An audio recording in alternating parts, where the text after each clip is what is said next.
2018 is going to be a great year for anybody with a PlayStation 4. I'm Falcon, and today on GameRanx, the top 40 new PS4 games of 2018. Number 40 is Super Meat Boy Forever. If you are a fan of the original Super Meat Boy, obviously there has been a bit of a dearth of content regarding that. They announced this game actually back in 2014, and we haven't heard a lot since, other than one of the team members that created the original Super Meat Boy is no longer on the team. However, he left because he wanted to work on some other projects. He also made Binding of Isaac, so it's understandable. I feel like at this point, as long as the team understands what Super Meat Boy is, and it containing one of the original creators of it, probably does. And Super Meat Boy is one of the finest platform games, period. A sequel should be good. Number 39 is Valkyria Chronicles 4, which I can say I'm personally happy about because it is not Valkyria Revolution. Their intent with the development of this game is to return to the style of the first Valkyria Chronicles, as well as incorporate some of the developments from later games. That includes Valkyria Chronicles 2 and 3, not Valkyria Revolution. Again, Valkyria Revolution is a bad game. I'm not too concerned about any holdover from Valkyria Revolution though. It seems like they understand that Chronicles is the good series, and I'm looking forward to where they go with it. Number 38 is Overkill's The Walking Dead, which, if you've been wondering why there's never a first-person shooter based in The Walking Dead, or for that matter, one that kind of plays in the Payday / Left 4 Dead style, fast-paced co-op, Overkill is seeking to answer that with, oh, here, this is what you want. And this might sound kind of stupid, but this is exactly what I have always wanted from The Walking Dead. Not that I don't like the narrative games from Telltale, I've just always wanted this. Pretty much specifically this. Number 37 is Persona 5 Dancing Star Night, which is indeed an upcoming rhythm game based on Persona 5. Now, there have been rhythm games based on Persona 3 and 4, specifically Dancing Moon Night and Dancing All Night, and fans love them, but they are for very specific people. People who like Persona and rhythm games. Now, I happen to enjoy both of those things, so I will play this. Keep that in mind though before you start getting excited about it. If you don't like rhythm games, you're probably not going to like Persona 5 Dancing Star Night. That said, it is Persona 5. You might want to give it a shot. Should be good. Number 36 is BlazBlue Cross Tag Battle, which is a 2D 2-on-2 tag team fighting game that includes characters from BlazBlue and Persona 4 Arena, Under Night in Birth by French Bread, and even characters from Rooster Teeth's Ruby series. Now, I'm not going to say it's directly like Marvel vs. Capcom because there are some marked differences, but if you understand that game, you basically understand this game, and it's got a wide variety of really awesome characters in it, frankly. Hopefully the DLCs bring in some Persona 5 characters as well. I would personally really enjoy that, but it's going to be fun one way or the other. Number 35 is Agony, which is a game where you wake up in hell and have to basically make your way through it. You have the ability to possess other characters, and your basic idea is to avoid demons and try to not have a hellish experience in hell, although that may not be possible, I don't know. It's been an interesting game to pay attention to. They've given us some amazing visuals, but not a lot of information. And it always looks cool, so I'll take a survival horror in hell. Number 34 is MLB The Show 18, which, if you remember the previous version of the game, they had made some marked improvements in physics specifically, and in a lot of ways, the previous game was very realistic. I mean, obviously, sitting and holding a controller playing a game doesn't feel like playing baseball, but it's about as close as those two things can get, so it's interesting to see exactly how good this will be. Will it be incremental? Will it basically be a roster update? Or will they really start to retool this thing into something bigger? I don't know, because having played the previous game, I don't really know where there is to even go from it. As far as baseball games, it's a really good baseball game, so I'm interested to see what they do this year. Number 33 is Mega Man 11, a 3D update to the classic series. Mega Man 11 kinda looks like it's trying to do everything that Mighty No. 9 did, except for takes the whole thing seriously. Mighty No. 9 was so half-assed and really just garbage. It had no personality, it was stale, it was boring. It had its moments where it was good, but not a lot. Whereas it looks like a lot of extra care has gone into preserving the actual feel of a Mega Man game while updating the visuals. I can't tell you that for sure, but I'm pretty anal about the physics in Mega Man, and I'm satisfied. I don't think it's exactly the same, but I'm very interested in this. The personality alone makes it look like it's probably going to be worthwhile. Number 32 is Left Alive, a shooter from Square Enix. It's a shooter that takes place in the Front Mission universe, which, if you're not familiar, is a big mech-oriented, kind of like what if the European Union was the main way the entire world was organized, and there was a big war between all of the big unions of countries, and they had mechs. Now, we don't know exactly what the game is going to be, but the fact is, that universe is cool, and it's a shooter from Square Enix. Interesting. Number 31 is Fee, an open-world platformer with some major sense of style injected into it. A really beautiful game in which you play as a fox. The visual style is so distinct, it doesn't really matter what you're playing as, though. You're looking at everything like, good idea, good job. There's been some criticism that the game is a bit uneven, but I personally think that it's kind of worth it. The creative director said it was an attempt to incorporate things like Journey, Shadow of the Colossus, Metroid, and Zelda all into one thing, which is very ambitious, and what I've played of it works most of the time. One way or the other, it's a really interesting game, and it's surprising that it came out of EA. Number 30 is Celeste. Good God, this is such a good game. You need to get this. I got it a few days ago, and as far as platformers, this is just the absolute best you can do. But on top of that, it actually has a narrative story in it that I'm really enjoying. Bonus points for making our hair change color to tell you how much dash you have left instead of having a HUD. It is tough, it requires tons of precision. This is the kind of game you want when you say pure platformer. Number 29 is Darksiders III, which takes place parallel to Darksiders 1 and 2, bringing you the action-adventure from the perspective of Fury, the sister of War, one of the four horsemen of the apocalypse. The plot is that you have to hunt down and kill the 7 deadly sins. Now, if you've ever played Darksiders, you know it's a pretty heavy action-adventure game, and a lot of the original developers are working on this game. Number 28 is Dissidia Final Fantasy NT, which is a 3-on-3 arena battle featuring lots of different Final Fantasy characters. I really enjoyed it. Not everybody did, and I'm not going to say that you have to.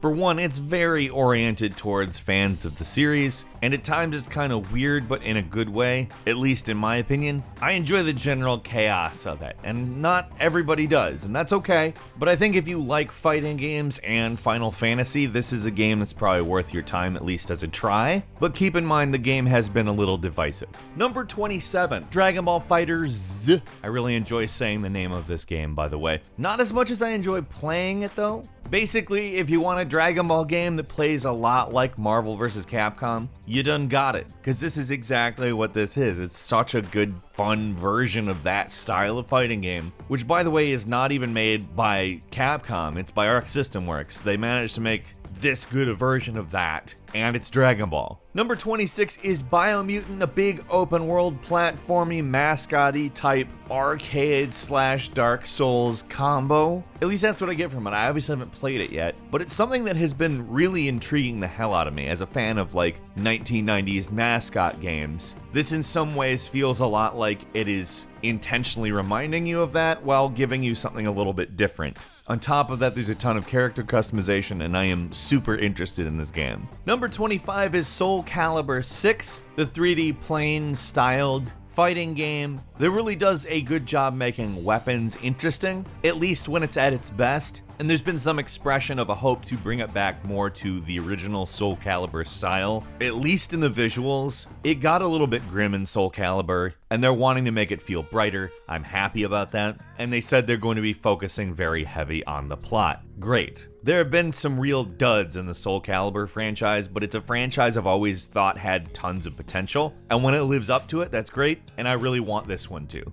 Number 24, Dragon Quest Builders 2. This might be controversial, you may not like me for saying this, but I like this game better than Minecraft. That's the kind of game it is. It kind of feels like Zelda as well. You basically run around finishing half-built castles and helping people fight demons and actually having a purpose. Now, other than the fact that it does get a little bit repetitive sometimes, it's actually really, really fun. I'm stoked that it is coming to PlayStation 4. Number 23 is Guacamelee 2. This is a game that if you like side-scrollers and beat-em-ups in any way, you need to try because it does such a good job with both platforming and fighting aspects of what it is. I enjoyed the hell out of the first one. You basically play as a wrestler, a luchador, and there's a plot, but it barely matters because the game is so vibrant and fun and beautiful and smooth and enjoyable to play. You could easily skip through it and still be totally satisfied with the game. One of the best Metroidvanias of all time. This is the sequel. Can't wait. Number 22 is Dreams, a new game coming from the people who brought you Little Big Planet. It's a game in which you will be creating your own worlds and scenarios, but it will apparently have some sort of story campaign. It's kind of a successor to Little Big Planet, but much, much, much bigger in scale. It's all about creation, and we'll see where that goes. Number 21 is Moss on the PS VR, which is a platform game, not something you would expect from it, but actually a pretty intriguing looking game. You play as a mouse, lots of puzzles, combat, and some things that actually ask you to look around via VR to figure out what's going on. In some weird ways, I get a slight Studio Ghibli influence from it, and I'm really interested exactly how far that goes. Number 20 is Metal Gear Survive, which is a game where people have kind of been like, meh. It did have a beta, however, and that beta made a few people a bit more encouraged. It's a pretty hardcore game. It is difficult to play. It is absolutely relentless if you don't do any kind of co-op. Now, there is no reason to explain the plot because it's absolutely absurd. It's a survival style game that is vaguely Metal Gear-ish, simply because of how you play it is similar to Metal Gear Solid 5. And I think if we get more time with it, it may end up being okay. Not perfect by any means, but not the disaster we thought it was going to be. Number 19 is Vampire, which takes place way back in the 1800s during the smallpox epidemic. You're a doctor who is recently turned into a vampire. This presents you with an interesting moral conundrum on account doctors don't typically suck the blood out of the patients to kill them and feed from their death. The combat in the game looks cool as hell. I can't wait to sit down with it. It got a great dash function that they've managed to make look fairly cool. And frankly, the moral conundrum makes it sound interesting. Number 18, The Impatient is a PlayStation VR prequel to Until Dawn that ends up a little bit less even than Until Dawn, but it certainly has its moments. It takes place 60 years prior to the original game and kind of explains exactly what it is you are experiencing in Until Dawn. Not fully, but it is worth it. It is not the same experience as Until Dawn, and I think that has kind of bothered some people, but it's actually a really good game and is really freaky at times.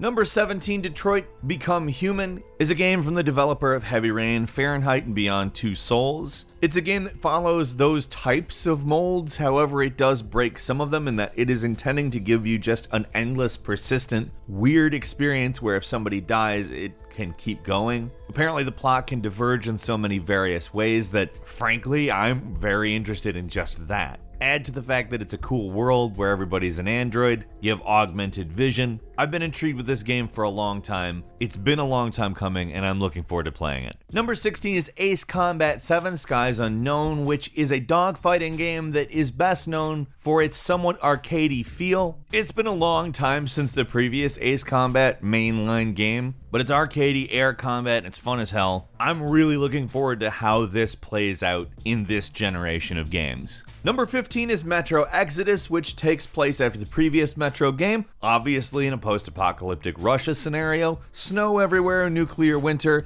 monsters. Which, by the way, I have to say the monsters that we've seen from this game are cool as hell. They are actually original looking, and I really can't wait to just fight them on a constant basis. It's a combination of both sandbox and linear style games, which also I think is a good choice because sometimes I want one, sometimes I want the other, and games don't typically give you both. So I'm there. Number 14 is the System Shock remake, which if you're interested in the series that inspired the BioShock games, which is set on a spaceship and is far more steeped in resource management ideas, you're going to want to play this. System Shock manages to be that game while also having so much atmosphere that I can't wait to play it. Number 13 is Monster Hunter World. If you have ever played a single Monster Hunter game, you gotta give Monster Hunter World a shot. Good God, did they do a good job taking this and putting it into an open world, a fully open, integrated world. Where Dynasty Warriors 9 was clearly a mistake to put in the open world in the way they did it, Monster Hunter has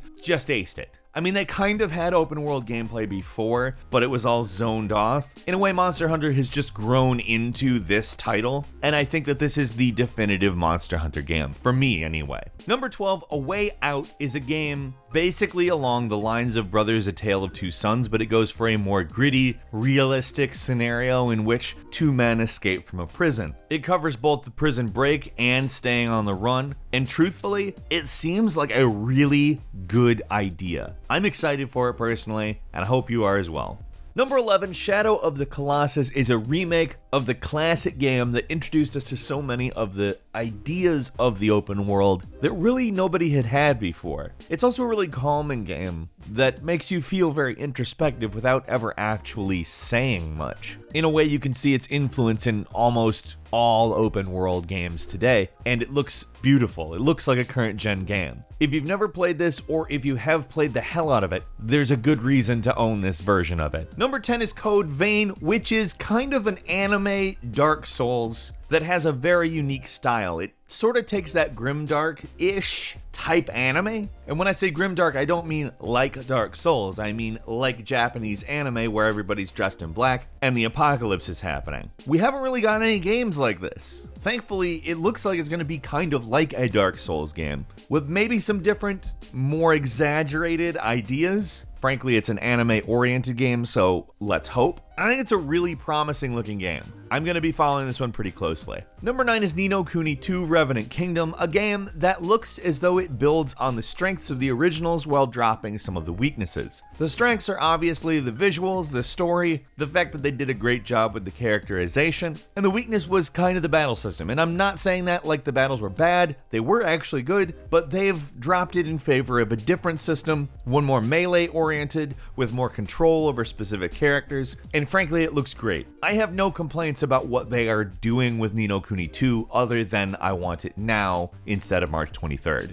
Number 8 is Kingdom Hearts 3, the third in one of the most convoluted, weird series of all time that we all, for whatever reason, still can't seem to get enough of. It's probably due to the fact that there's so much nostalgia and yet so much originality, and frankly, the mechanics are great. If Kingdom Hearts hadn't happened, Final Fantasy 15 probably wouldn't have happened how it did, which if you've never played the Kingdom Hearts games, provides a pretty good case for doing so, at least if you like Final Fantasy 15 like myself. I'm just looking forward to the conclusion. I hope I understand it. Number 7 is Yakuza 6, which we've heard plenty about from our Japanese friends. The Japanese gaming press has given this game, well, quite a lot of accolades, but we just haven't been able to play it here. Frankly, it continues the plot of the previous Yakuza, bringing in exploration elements along with over-the-top, insane arcade fights. What's there not to want? Number 6 is Far Cry 5, a game that has caused a little bit of a rift with some people. However, I think it's pretty interesting, sort of putting you in the middle of an extreme cult that kind of operates in the same way the gangs do in previous Far Cries. It incorporates some of the advancements from Far Cry Primal, such as training animals, and I think we're gonna be in for a wild ride. I kind of really like conflict among video game factions, and I think this one's gonna cause a lot of it, so I'm really interested in what happens. Plus, it's another Far Cry. Far Cry's great.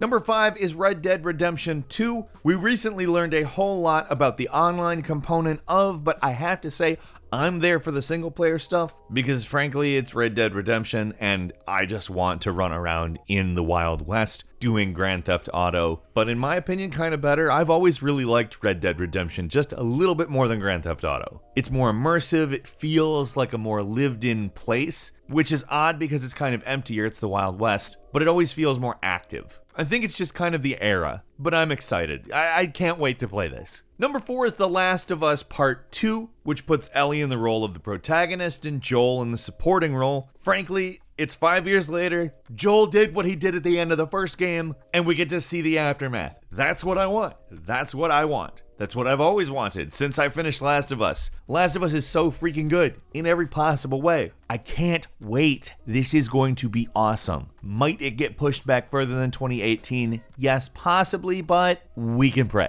Number 3 is Days Gone, a big open world game where hordes of zombies can come at you, or you can play it like a stealth game, or try to. Frankly, if Last of Us is the incredible storytelling version of the zombie game, this looks like it's going to be the incredible, overwhelmingly wild zombie game. The gameplay demos we've seen of this thing have just made it look so unique to me. Even though the visuals maybe not so much, it's more in exactly what's going on that just seems totally different from any other zombie game. I'm super interested, and I can't wait. Number 2 is a big open world Spider-Man game. You have no idea how much I've wanted a good Spider-Man open world game. Like, if you remember older Spider-Man games, the ones where they did all the web slinging right and it was fun as hell, and we haven't had a game anything like that for a long time. Well, the people who made Sunset Overdrive are making one. There's not much more to say than that. That's awesome.